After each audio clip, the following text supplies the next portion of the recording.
pagsamo ng bayan mo. Viva poong Jesus Nazareno.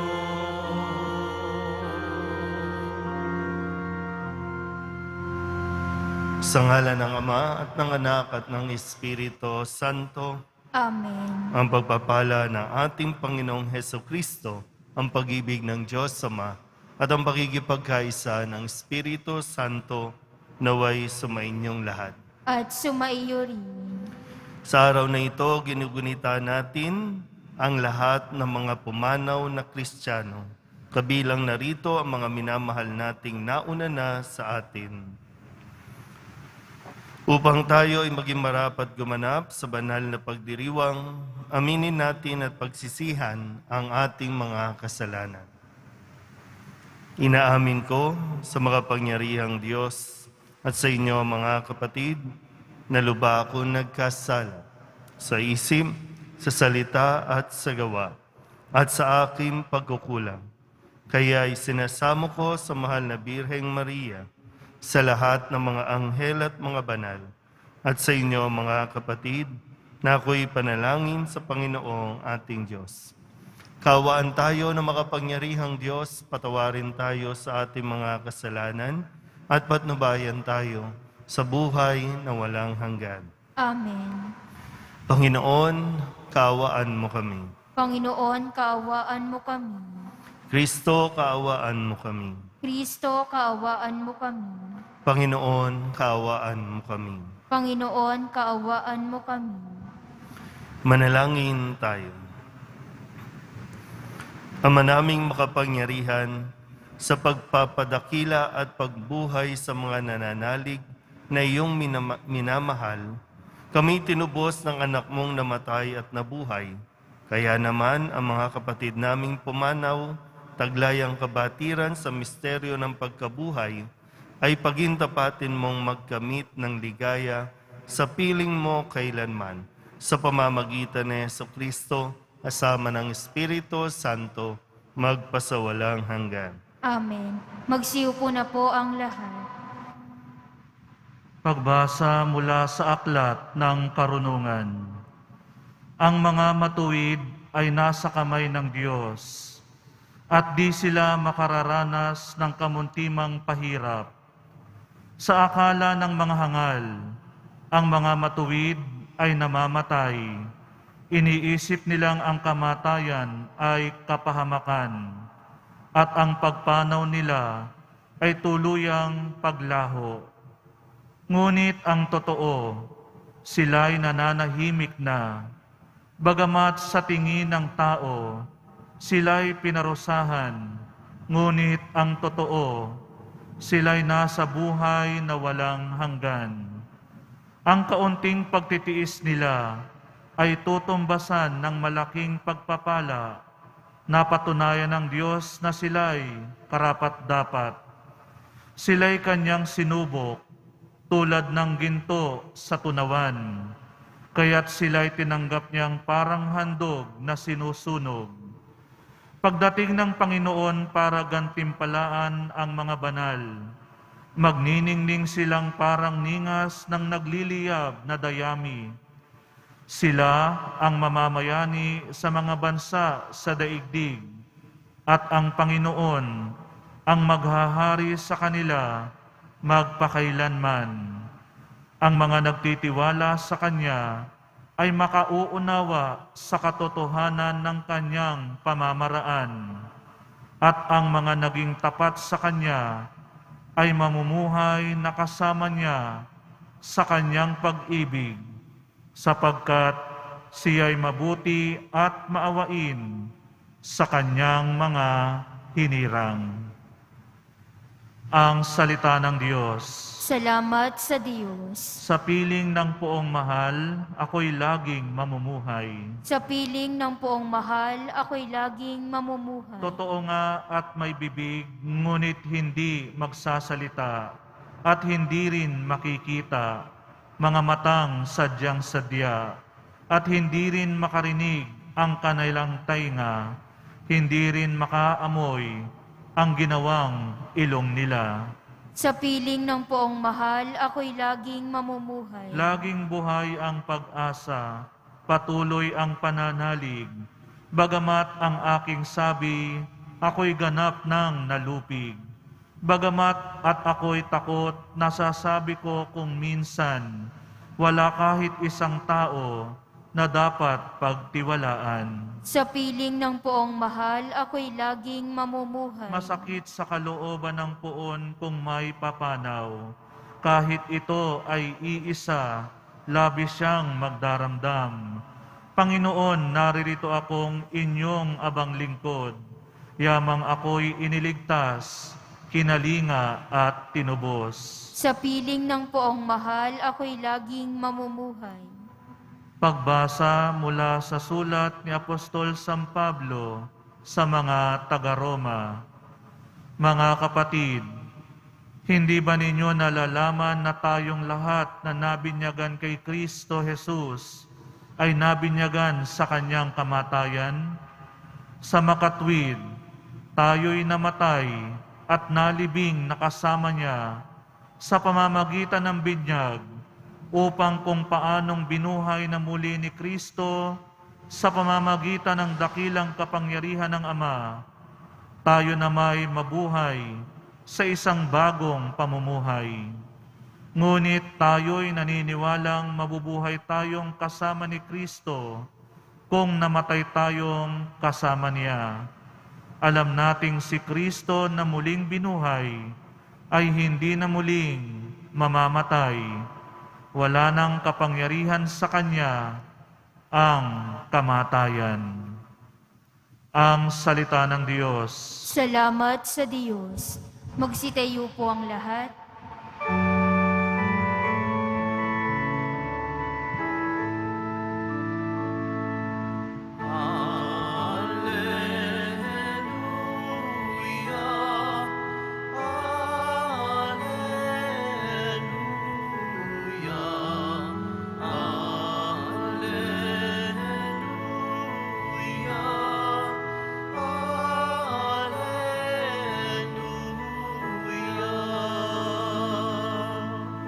Mapalad ang nahihimlay sa Panginoong may kapal, may ganti siyang nakalaan. Alleluia,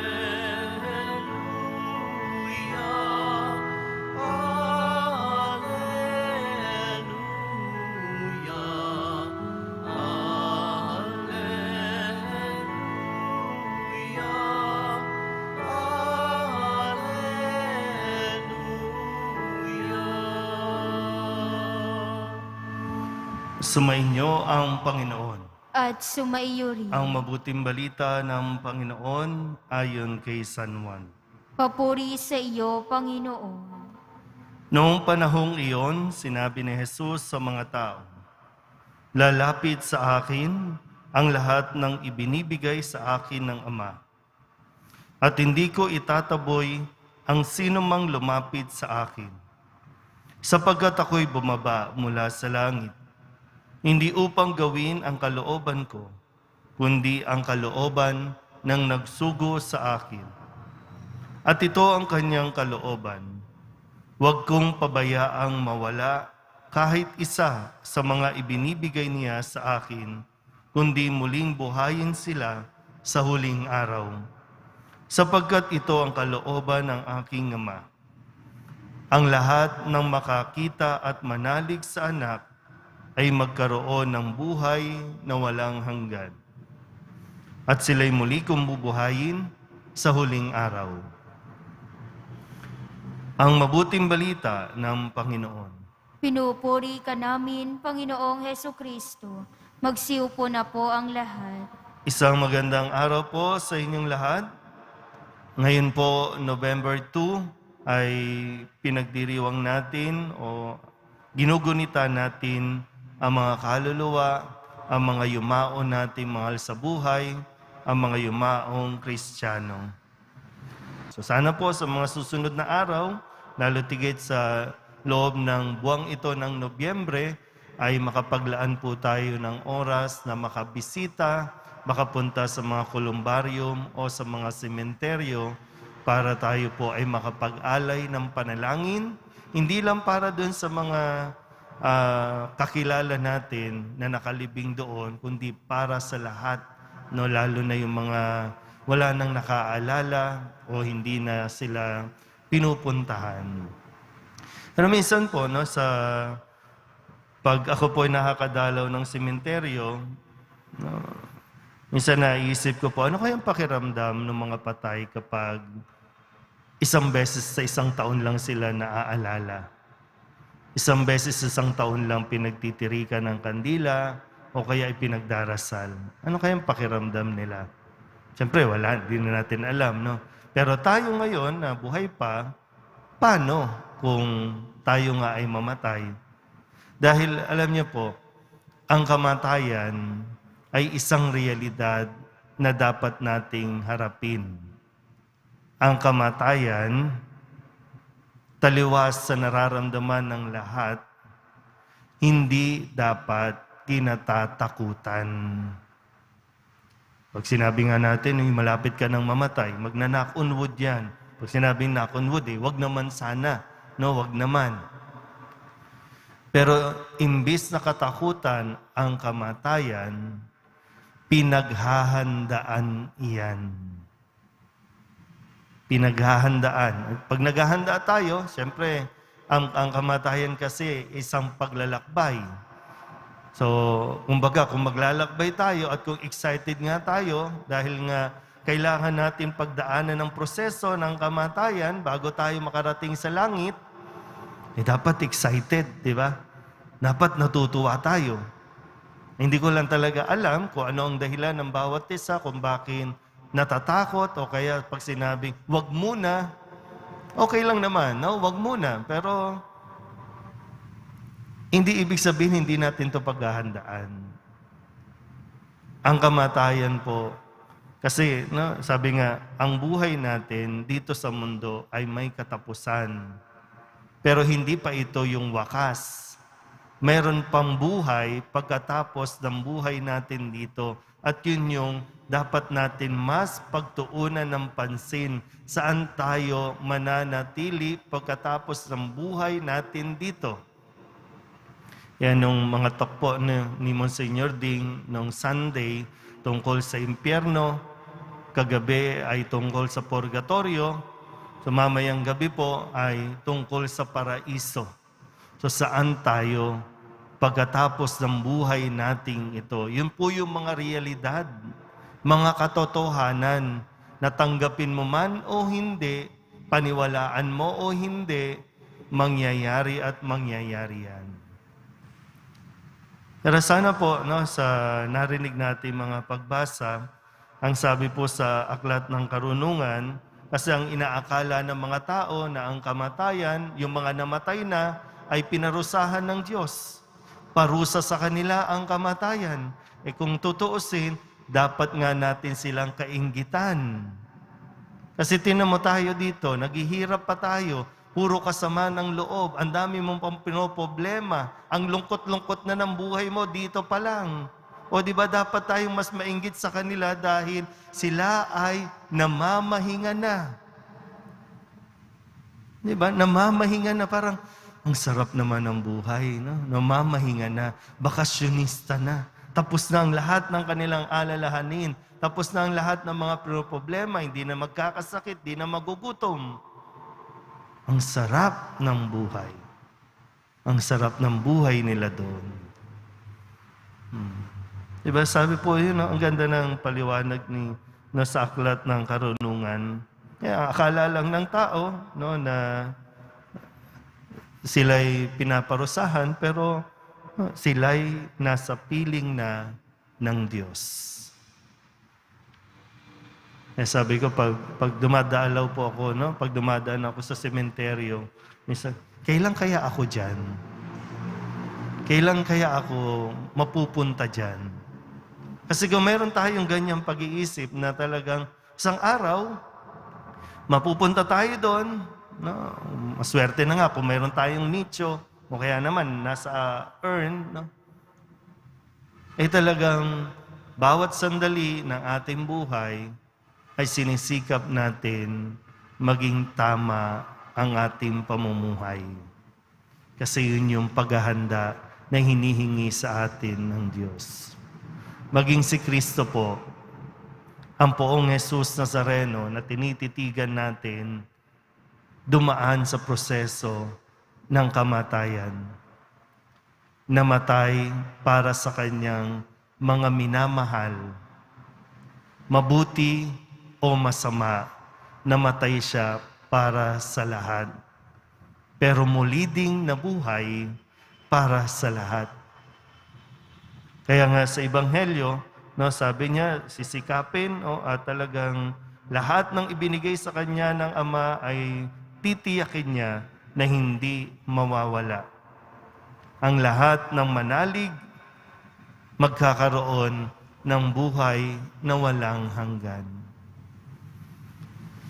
So, sana po, no? Huwag lang tayo makontento na magsisimba tayo kasi mahihingin tayo sa Diyos. Magsisimba tayo kasi meron tayong hinaing sa Diyos. Hinaing sa buhay natin. Puro na lang hinaing, puro tayo, no? Parang ganun ba? Subukan nating mabuhay sa panahong ito. Kahit na may problema, tiyakin pa rin natin mabuhay ayon sa kagustuhan ng Diyos. Para isang araw o anumang oras, anumang araw dumating ang kamatayan para sa atin, nakangiti tayong haharapin ito. Lahat may katapusan. Maliban na lang kung ayaw mong matapos ang problema mo. Ayaw mong matapos ang pinagdaraanan mo. Pero alam ng Diyos, napapagod ka, nalulungkot ka, at handa siyang damayan ka. Muli, ang kamatayan, hindi dapat katakutan, kundi dapat pinaghahandaan. Amen. Magsitayo po ang lahat. Ipahayag natin ang ating pananampalataya. Sumasampalataya ako Sa Diyos namang makapangyarihan sa lahat, na may gawa ng langit at lupa. Sumasampalataya ako kay Jesucristo, iisang anak ng Diyos, Panginoon nating lahat. Nagkatawang tao siya lalang ng Espiritu Santo, ipinanganak ni Santa Mariang Birhen, pinagpakasakit ni Poncio Pilato, ipinako sa krus, namatay, inilibing, nanaog sa kinaroroonan ng mga yumao, nang may ikatlong araw na buhay na maguli, umakyat sa langit, naluluklok sa kanan ng Diyos namang makapangyarihan sa lahat. Doon magmumulang paririto at hukom sa mga nangabubuhay at nangamatay na tao. Sumasampalataya naman ako sa Diyos Espiritu Santo, sa banal na simbahang katolika, sa kasamahan ng mga banal, sa kapatawaran ng mga kasalanan, sa pagkabuhay na muli ng mga nangamatay na tao, at sa buhay na walang hanggan. Amen. Minamahal ko mga kapatid, sumasampalataya tayo sa kasamahan ng mga banal. Taglay ang pananampalatayang ito, tulungan natin ng ating mga panalangin ang lahat ng namayapa, lalo na ang mga nangangailangan ng mga ito. Ang ating pong itutugon, Panginoon, pakinggan mo ang aming panalangin, bunga ng pag-ibig at pananampalataya. Panginoon, pakinggan mo ang aming mga panalangin, bunga ng pag-ibig at pananampalataya. Ang simbahan naway hindi kailanman malimutan sa lupa, ang simbahang naghihintay para sa kalwalatiang walang hanggan. Manalangin tayo. Panginoon, pakinggan mo ang aming mga panalangin, Ang mga bunga taong ng pag-ibig at pananampalataya. ang mga taong natatakot harapin ang kamatayan, naway makatagpo ng pag-asa kay Kristong muling nabuhay at sa kanyang nagpapalinis na pagpapatawad. Manalangin tayo. Panginoon, pakinggan mo ang aming mga panalangin, bunga ng pag-ibig at pananampalataya. Ang mga nagluluksa sa pagkawala ng kanilang mahal sa buhay, naway maglubag ang kalooban sa kanilang pananalangin para sa mga kaluluwa ng kanilang minamahal. Manalangin tayo. Panginoon, pakinggan mo ang aming mga panalangin, bunga ng pag-ibig at pananampalataya. Ang habag na nahayag sa purgatorio, naway magpatibay sa ating pagtitiwala kay Kristo. Manalangin tayo. Panginoon, pakinggan mo ang aming mga panalangin, bunga ng pag-ibig at pananampalataya. Ang mga kaluluwa ng mga hindi nakakikilala kay Kristo, noong sila ay nabubuhay pa, naway pagkalooban ng liwanag at kapayapaan. Manalangin tayo. Panginoon, pakinggan mo ang aming mga panalangin, bunga ng pag-ibig at pananampalataya. Idulog din natin sa Panginoon ang ating mga personal na kahilingan, mga panalangin para sa ating mga pamilya. Ganon din ang lahat ng mga misang pasasalamat, espesyal na intensyon at mga kaluluwa na hinihiling na ipagdasal sa misang ito.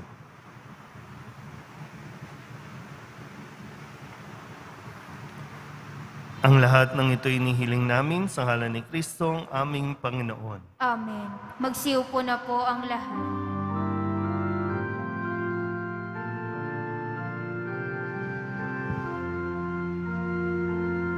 Panginoong Hesukristo, Hari magpakailanman, iligtas mo ang kaluluwa ng iyong maong tapat sa'yo sa pasakit ng impyerno at sa buhok ng kalaliman.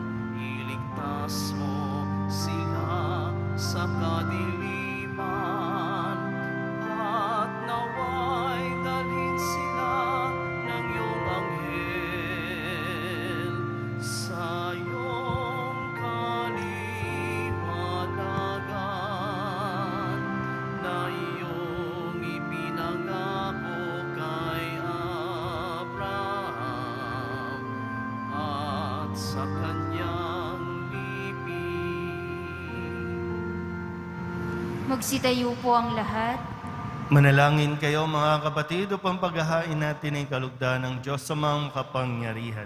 Tanggapin nawa ng Panginoon itong paghahain sa iyong mga kamay, sa kapurihan niya at karangalan sa ating kapakinabangan at sa buong sambayanan niyang banal. Ama naming lumikha, sa dugong dumanak kay Kristo, sa ikapagpapatawad ng mga kasalanan ng mga yumao, maganap nawa ang paghahain ito upang ang inyong mga dinalisay sa tubig ng binyag ay laging maging malinis, pakundangan sa iyong mapagpatawad na pagmamahal sa pamamagitan ni Jesucristo kasama ng Espiritu Santo magpasawalang hanggan.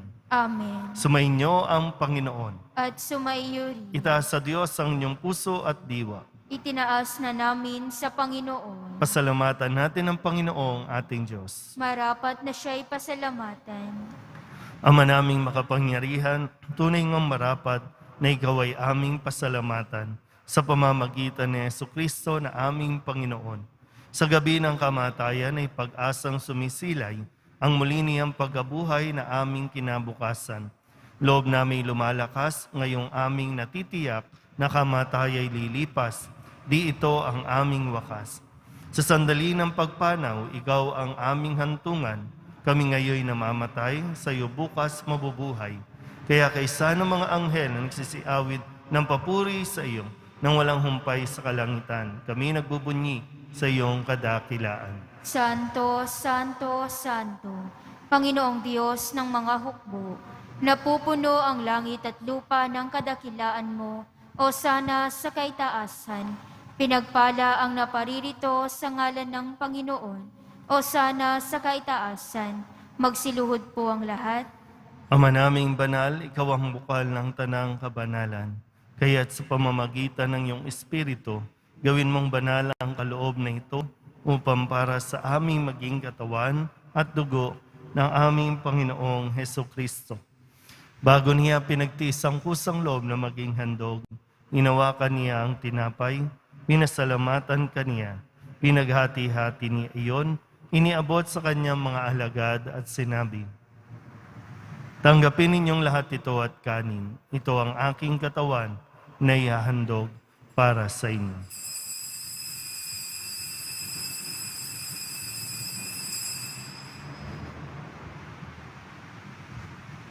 Gayun din naman nang matapos ang hapunan, hinawakan niya ang kalis, muli kaniyang pinasalamatan. Iniabot niya ang kalis sa kanyang mga alagad at sinabi, "Tanggapin ninyong lahat ito at inumin. Ito ang kalis ng aking dugo, ng bago at walang hanggang tipan. Ang aking dugo na ibubuhos para sa inyo at para sa lahat. Sa ikapagpapatawad ng mga kasalanan, gawin ninyo ito sa pag-alaala sa akin."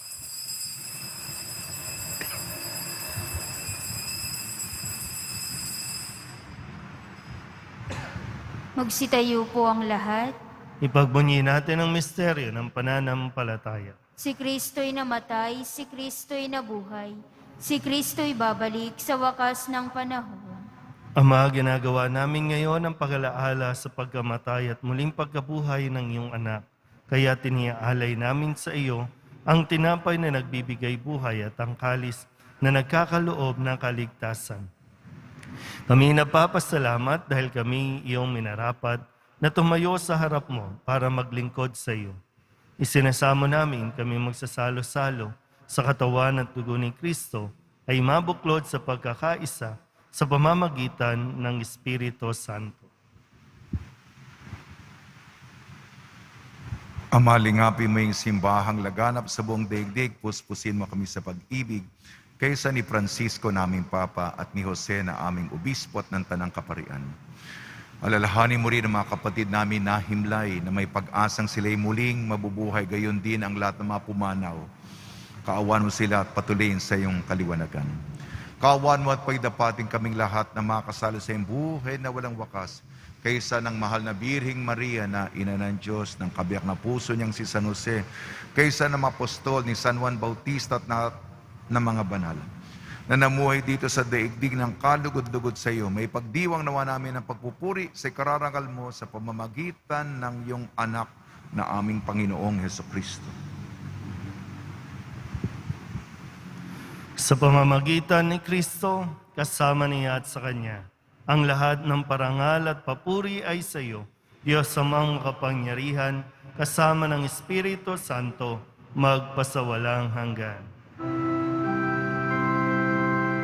Amen, amen, amen.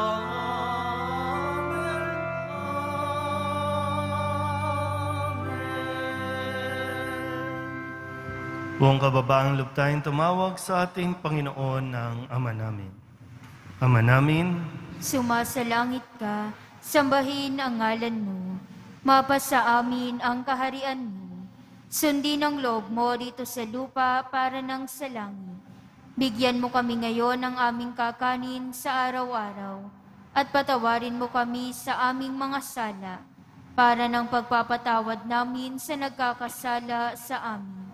At huwag mo kaming ipahintulot sa tukso at iadya mo kami sa lahat ng masama. hinihiling namin kami iadya sa lahat ng masama, pagkalooban ng kapayapaan araw-araw, iligtas sa kasalanan at ilayo sa lahat ng kapahamakan, samantalang aming pinananabikan ang dakilang araw ng pagpapahayag ng tagapagligtas naming si Jesucristo. Sapagkat iyo ang kaharian at ang kapangyarihan at ang kapurihan magpakailanman. Amen. Panginoong Jesucristo, sinabi mo sa iyong mga apostol, kapayapaan ang iniiwan ko sa inyo, ang aking kapayapaan ang binibigay ko sa inyo. Tunghayan mo ang aming pananampalataya at huwag ang aming mga pagkakasala. Pagkalooban mo kami ng kapayapaan at pagkakaisa ayon sa iyong kalooban, kasama ng Espiritu Santo, magpasawalang hanggan. Amen. Ang kapayapaan ng Panginoon ay laging sumainyo. At sumaiyo rin. Magbigayan po tayo ng kapayapaan sa isa't isa. Kordero ng Diyos na nag-aalis ng mga kasalanan ng sanlibutan, maawa ka sa amin. Kordero ng Diyos na nag-aalis ng mga kasalanan ng sanlibutan, maawa ka sa amin. Kordero ng Diyos na nag-aalis ng mga kasalanan ng sanlibutan, ipagkaloob mo sa amin ang kapayapaan. Magsiluhod po ang lahat.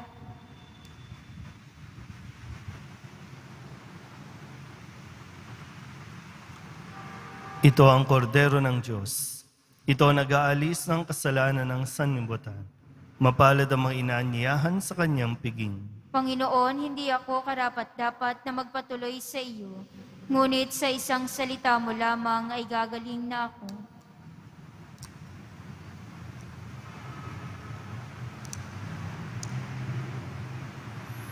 Katawan ni Kristo, Amen.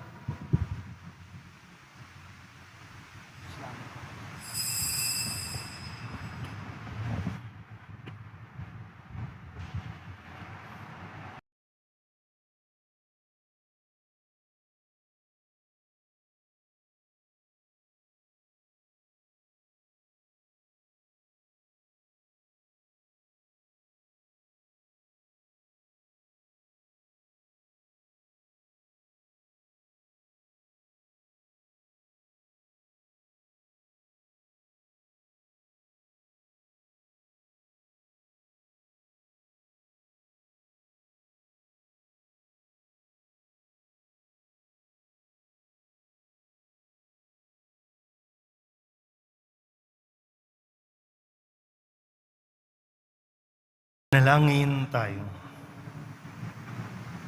Ama naming mapagmahal, ngayong amin nang napagsaluhan ang piging ng anak mong inihain at muling nabuhay, ay kinamtan niyang kapatawaran ng mga kasalanan, ay tamasahin nawa ng mga lingkod mong pumanaw, na umaasang ikaw ay makakapiling kailanman sa pamamagitan ni Jesucristo kasama ng Espiritu Santo, magpasawalang hanggan. Amen.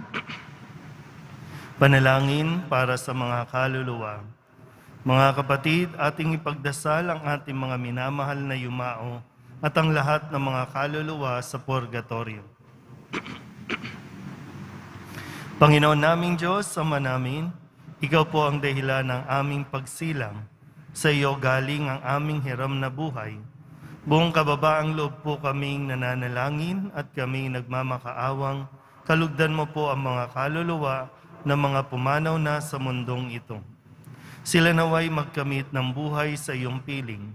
Alisin mo ang anumang mga karumihan ng kasalanan upang sila ay maging marapat sa iyong walang hanggang kalinisan. Iahon mo sila mula sa purgatorio at bigyan ng puwang sa iyong kaharian sa langit. Kapayapaan kailanman ang igawad ng may kapal sa mga yumaong nagsipanaw. Sila naway silayan ng iyong ilaw na walang hanggan. Amen. Mapanatag nawa sila sa kapayapaan. Amen.